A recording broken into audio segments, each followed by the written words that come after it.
Hey everybody, welcome to another episode of History Quest. I'm your host, Brian Haynes, Director of the McLeod County Historical Society.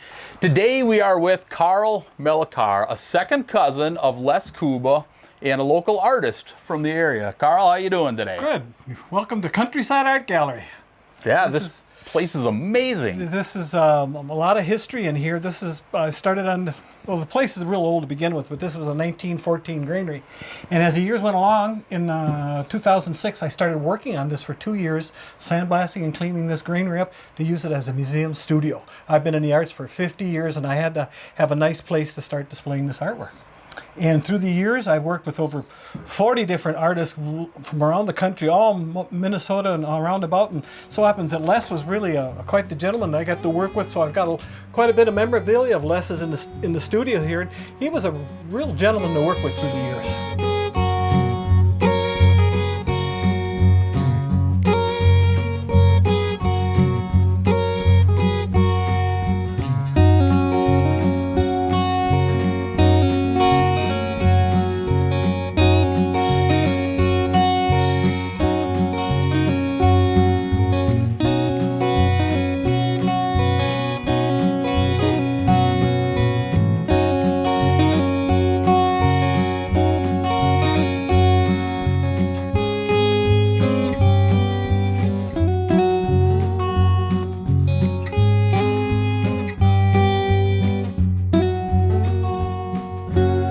Well, here, this is a display of birds that I've got gathered through the year for study skins for painting.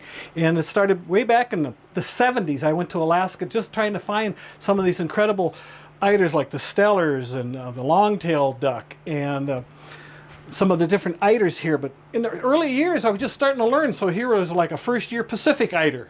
You wonder, what is this duck?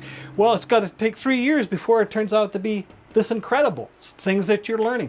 This was a young king eider. This was actually off the Homer Spit in 1984. These birds now are, everything's moved around in the ocean. Their areas have changed. But so underneath here, we've got all the spectacle eiders, king eiders, Steller's eiders from 1984, which on both of these species, the spectacle eider and the Steller's eider, just weather, history, environment, not hunting pressure, but they've shut the season down on both of those birds now since 1989. And I was in pursuit of getting the spectacle eider because I wanted to do an entry for the federal duck stamp. So I put a lot of time and energy into it, and it wasn't until I started in 1980. It wasn't until 1989 I seen my first spectacle eider, and then I went in the fall in November of 89 out on St. Lawrence Island, out with natives of that area that knew what the birds were at, and it was quite a deal. It took us quite a challenge with the ice flow, but I actually got enough birds to work with that I could do an entry for the federal duck stamp,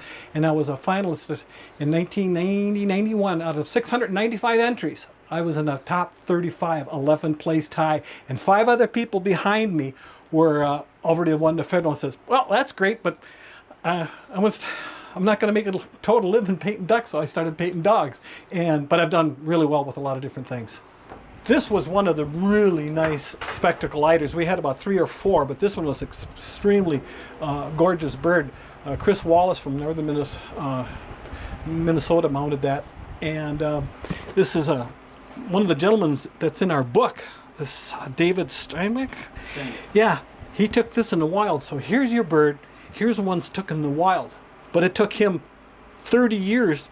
He started doing studies and stuff with the DNR up there. So he was with all this nice camera equipment. But isn't that beautiful to be able to see like this here to what you have? And this is a beautiful flying Stellers. So when you're painting and having the stuff to have to work with, you've got to have the real McCoy. Even the carving ones. I'll show you some pictures here a little later that I was at Maryland here a couple of weeks ago for the World's Carving Contest. The Ward Foundation. And they thought they'd never ever see one again. And here I was holding a Steller's eider, and he come over with his decoy, and he looked at it and says, this is phenomenal. He says, I thought I'd never ever see one of these again. He says, yeah, this bird was taken in the wild in 1987. It's another thing looking at photographs, but it's another thing talking to somebody who actually went out in the bush and photographed and gunned these birds for studying. Since about 1992, the Stellers and, well, the spectacle eider was first, and then the Stellers fell pursuit with it. These birds are on the Endangered Species Act and everything else that goes along with it, that they're no longer available for hunting anybody, natives or what have you. And basically was an environmental thing. They do not know what's taken place with both of these birds. They do know the ice flow has really changed on the spectacle lighters, but remember, these birds, this one in particular, winter outside of St. Matthews Island when a storm comes up, they're in 28-foot seas, January and February, in the dark, feeding to stay alive. So you imagine being total black, trying to eat for 2 months in 28 when the storm comes up. And now the ice is receding. They really don't know where these birds are feeding, where they got broken up. Are they going more to Russia? Are they going over to here? So they they're okay, but there's not a lot of them in that particular situation. Yeah. We're going upstairs right now into the studio here. We're going to be going to look at some of the other artwork, the flat artwork, the big murals of Richard that did here on the Bering Sea that was called, what do you call it? The title of this is Eiders. The Big Four, Visit St. Lawrence Island. It took me 5 years to get Richard fired up. He always wanted to do a mural. And we went from home to home. But it took him 5 years to finish this. And this is how this was done. And we'll look at this a little better when we get upstairs here. But there's little originals and all the way up, coming up here. But we'll take a look. Look at this here. This is, for example, it took me 20 years. I had to get a bird in the boat of this that Richard carved. This is absolutely an immaculate Drake King Eider. It's carved out of Tupelo. What year? Now, 2003. So I started 20 years before this, but we had to get a bird in the boat that he could touch and feel that he could do this carving. Well, it looks... Well, it's the best he could do at that time, because Richard went to Maryland 3-4 times as a judge at the World's Ward Foundation bird contest. So it's pretty incredible stuff. He was a judge in the 70s down there. Sitting on the water, you wouldn't even know that was a decoy. I mean, Hutchinson has such a deep roots of incredible artists. I mean, you talk about, Les Coe was incredible to begin with. He started artwork out as a business. Incredible gentleman, painted everything and anything, but he liked what he did. Well, then Richard, once in a while, would go up to the studio, say hi to him, talk to him, and Les would buy decoys from him, sell them to Bud Grant, all the different ball players. Nice stuff. But Les really appreciated Richard's talents. He says, he told me one time off the side, he says, Richard was one of the most talented artists I've ever met. And that was a compliment from Les. I'm going, oh, yeah, I know, he's pretty cool. I said, but he says, he called us brush wolves.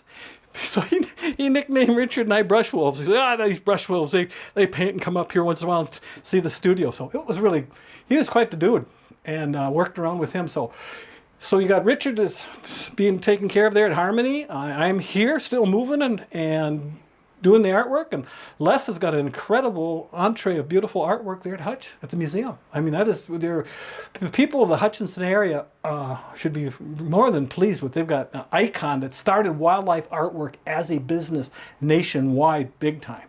I mean, Les knew how to market stuff in so many different areas, and most artists didn't know how to market and go about what they were doing. And I've always had a lot of marketing in me anyway, but he was a lot of fun to work with. He is just endless ideas. And then here's a Pacific eider that Richard carved up here. So as time went along, Richard was working in St. Bonnie, Minnesota at the Wooden Bird Factory, and he did the designs for the prototypes for the machines that made millions of dollars worth of artwork. The Wooden Bird Factory was around for about good 30 some years. They were about 8 or 9 stores in the metro area at the malls and stuff. And all this is pieces of wood that he did for the duplicating machines. These are the original blocks that made hundreds of decoys that people painted up. That there was a crew of about 15 artists that would paint these up, and they sold them at the Wooden Bird Factory in Eden Prairie, all around. They still, let me see here, there is a box, just to give you an idea. There they are. The Wooden Bird. This is they could come out for $35. You got yourself a duck in the wood and the glass eyeballs, and you went to town to paint it. And otherwise you could have them finished. And then here is a couple more of pieces. Ooh, feel this. This would go into a machine. You could pound that all day long. that would work to make decoys. And these are all signed by Richard on the bottom with his grace. He says, here, Carl, got them in the studio. This is the backbones of the Wooden Bird Factory for a lot of their decoys. Wow. So this is, in itself, is very, historical. And Richard didn't have a lot of places to store stuff, but I worked with him. He was such a character and such a good man. I said, I got a place for this stuff, Richard. So back and forth, we go do things and get out and go. Let's see. Yeah, and then even here. This is working at the Wooden Bird Factory. He found this piece of wood, and the head wasn't on it, but the wings were sticking out on it. He says, I was going to carve this into a Ross's goose. And I says, but as time went along, he says, he surprised me, and he carved the spectacle eider decoy. But it's all one piece of wood with these wings sticking out. It was all one piece. He reworked it down, and he stuck the head on it. And this is one of the pictures in the Spectacle Eider book that Bill and I put together that's pretty historical. It's the only known book on the Spectacle Eiders. And when I was at the Ward Foundation, I sold quite a few books there. I've been personalizing the inside cover, but they were more than happy to see the history on this bird. Just because you can't see him or shoot him, it was out there for many years, all the East Coast. Everybody loved eiders, the common eiders, all that. There's 7 subspecies of the common eider, but they never took the gumption to get up to go, because it's a long ways from Maine to St. Lawrence Island. And I did publish an article, that's another story in itself, in Wildfowl, where there was quite a bit of interest in those birds. Really a lot of interest. But yeah, this is a nice display of the Pacific eiders are with the black V underneath their throat. They are the world's largest waterfowl. They can get up to 7.5 pounds. There's 7 common species of the common eiders. The East Coast got some, Norway, Sweden. There's 7 varieties of the common eider. That is the biggest one. Richard's paddles up there with the eiders on it. Then there's a Stellars, then the king eider, then the white wing up there. White wings are beautiful. They whistle when they fly like a goldeneye. Beautiful bird to see on the ocean when they're moving it. And just a little variety. But that's probably the nicest display you're going to see of flying of all 4 North American eiders in one wall. I know there's nobody else has that in the country. I started out in the early 80s doing sporting dogs, because I had to farm here. We had a nice place on the backyard, and we had some nice labs to working with, and I worked with a dog called Jackson. It was 1980, and it was a beautiful little lab, and took some pictures of it and lifted up its paw and had a wood duck in its mouth, and I started from that, and I did an oil of that, and my whole sporting dog career took off pretty much from that. And then a couple of years later, I was in Homer, Alaska, and during the summer, I was at a laundromat, I was washing clothes, and this Chesapeake was outside the door. And I'm going, well, I asked the guy if his dog was any good. And the guy says, yeah, he's really good. And I said, well, everybody says that about their dog. No, he says he's really good. And he looked at me and says, you come on up and I'll show you how good the dog is. Now, this is in the middle of nowhere. It's at a laundromat. I got invited to go sea duck hunting with the #1 lodge in Alaska in Chinapu Bay. Did the original 3 years later. I delivered it and gave them the originals hanging in Chinapu Bay in Homer, Alaska. And my whole career pretty much took off from there. Then I started working with labs and springers and a lot of pheasants. All my family was out in South Dakota along the Missouri River. So I had a lot of history about pheasants. No one bird's the same. So it's a very complicated bird to paint, but yet to make them look really lifelike. And a dog picks up a bird and retrieving with grandpa to do a nice job with it. That's where I started with. And then as the years went along, like this here, this picture here of Nellie, this is an actual setting by Stump Lake, North Dakota. Was working with Nellie. It was an oil I did. It was on a big board. And it was a beautiful area. Worked with the dog for a couple of days, and I wanted to do a portrait of the snow and blue goose season, how fun it is to get out to be able to do that. And that's how this is hanging down in Newport in a gentleman's house. And to this day, this print's 30 years old. We'll start from Fargo and go all the way to Texas. If it's shrink wrapped like this at the silent auction at any DU banquet, it still starts at $100 and go to $200-300 for a print that's 30 years old, just because the mystery and the beauty of working with a dog in the snow and the blue. I've seen this framed up in many different places, but that's I thought that was just really really cool to be able to know that artwork can keep carrying along down the line. Oh, looky here. A friend of mine gave this to me. This is kind of fun. High school home buttons. Look at this on the front cover of the Picture magazine and the Sunday paper with less on the front cover of that.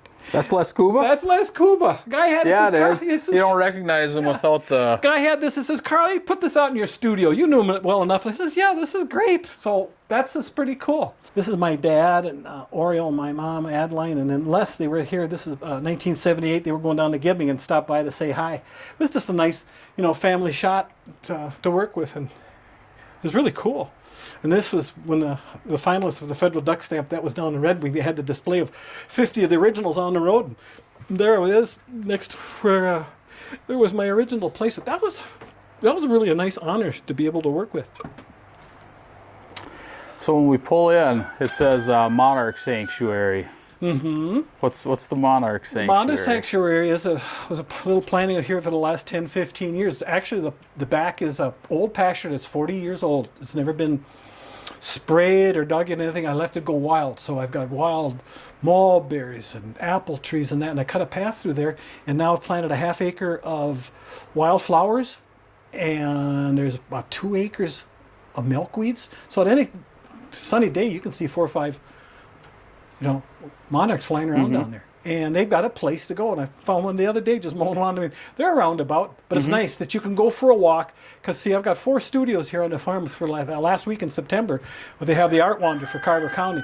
This studio is open. The log cabin is open, and the south end of the barn is open, and then the whole backyard is open. Okay. This is the painting I was talking about that I worked on for 4 months. I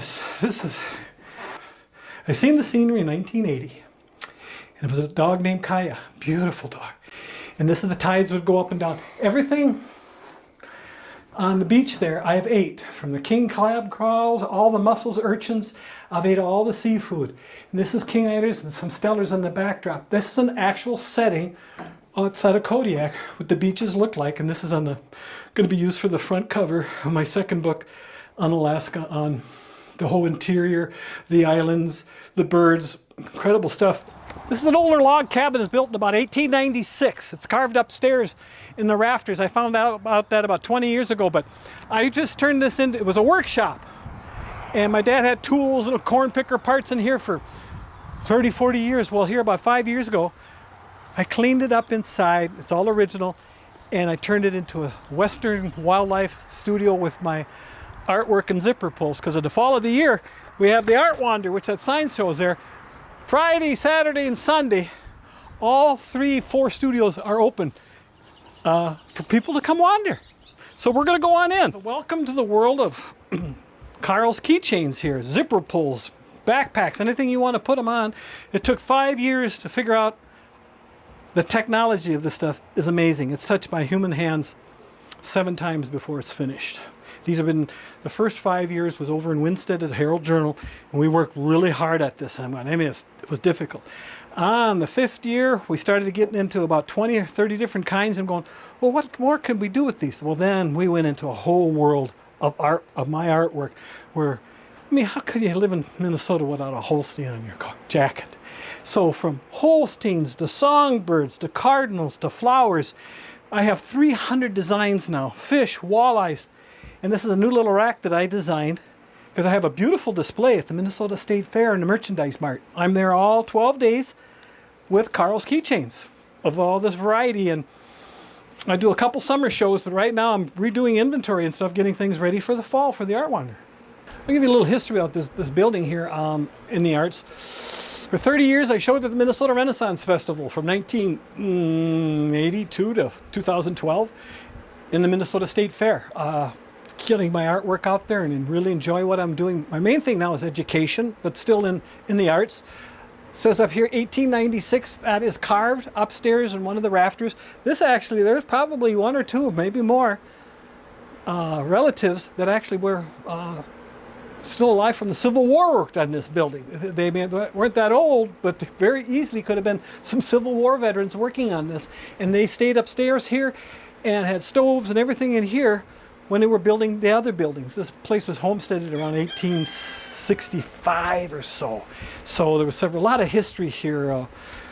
With the barn has 3 tracks in it. It's the only known barn in the country that has 3 tracks in it. It's 1914. It's all original gravity flow water. That's all open during the Art Wander. So if somebody wants I do historical tours and wildlife art tours where I can open up the barn and you can walk into 1914. The actually south end of the barn was the last barn used for canned milk for Bungard's Creameries down the road here in Bungard's. So the history from Bungard's milk, canned milk, the barn itself, the 3 tracks, the horses, the south end of the barn, gravity flowed water for 2,000 chickens in the 40s. Huge amount of history with that building, and to preserve that building was a big one. I started in 1985 with my whole year's wages, wasn't all that much, but just to put a roof on it to keep it sealed. We went from cedar to tar in the 50s, tar again in 85, and then I bit the bullet in 2017. I went with half the steel and finished the other half of the steel here this last year, and it is expensive. In fact, I'm still paying a note at the bank on it, but I preserved it. It's an incredible building. A lot of the artwork in here is some Western stuff. My brother really loved Western artwork, so there's little sprinkles of Russell stuff and a little bit of this and that. A lot of my mini prints are in here, but a pretty good display of the artwork that I have in the zipper pulls. And then even over in this corner, I was at a trappers convention out in western Minnesota. This was, I was coming back, walking along the ground, and this was in a guy's display on the ground. I'm going, wow, looky there. I haven't seen one of those in a long time. And the guy had, $20 on it, and he was from Springfield, and I tried to get a little history out of it. But that is an original 1900, or a couple of other guys said 1886. That is a Civil War saddle. And that was in a rafter in a barn in Springfield, Minnesota. Could have come up on a mule from World War I. I have no idea how that saddle stayed in that barn for 60 years, but that is an actual. So everything in here is history pieces. Remington, Norman Rockwell, just little pieces. Elk horns come from a donation I did at the Como Park Zoo in St. Paul back in the 70s. I helped support Como Park Zoo. Many, many national organizations, Ducks Unlimited, Pheasants Forever, you name it, Cancer Society. I've worked with it and helped fundraise to keep things going because I really love the arts. I'm going to give you a little history about the artwork that's on the barn here.